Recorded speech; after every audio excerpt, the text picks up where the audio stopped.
Шалғайдағы ауылдан келетін балаларға бағыт бағдар беру үшін сіздер көмектесесіздер ме? Не істейсіздер? Көп жағдайда біз қарапайым түрде түсіндіруге тырысамыз. Мысалға бізде мерчендайзер біліктілігі оқытылады. Мерчендайзер біліктілігін көп жағдайда көбісі білмейді. Сол кезде сұрақ қойады, ол қандай мамандық? Мерчендайзер дегеніміз товардың қай кезде шыққанын, қай кезде сатылатынын, жаңа жарамдық мерзімі қалай, ол сөреде қалай тұру керек.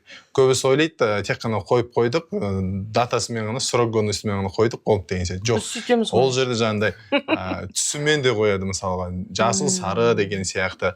Қымбат зат көбіне көз деңгейінде тұру керек, өйткені сіз басқа жерге еңкеймес, жоғары көтермес, тек қана қымбат товарды бірінші көресіз деген сияқты. Ал егер арзан товар болса, оны көп жағдайда ең төмен жаны оқып қояды. Өйткені арзан деген адам деген іздеп жүріп әйтеуір табады, еңкейседі. Ал енді міне қандай керемет. Мысалға ауыр зат төмен жақта көреді, жеңіл зат жоғары жақта болады, логикалық жағынан деген сияқты. Оның өзі мысалы ғылым. Мысалға жаңағындай бәсекелес екі компанияның тауарын қатар қойып қояды. Мысалы Coca-Cola тұрады, Pepsi тұрады деген сияқты. Енді кімге қайсысы ыңғайлы, сол таңдайды дегендей. Енді сауда саттық орындарының негізгі мақсаты сату, көбірек сату, пайда көбірек түсіру. Клиенттікі өзінің керектісін алу ғой.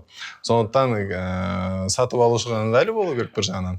Және ол кісі көп ақша тастап кетіп, көп зат алып кету керек деген сияқты. Мерчендайзер мамандығы негізі соны оқытады.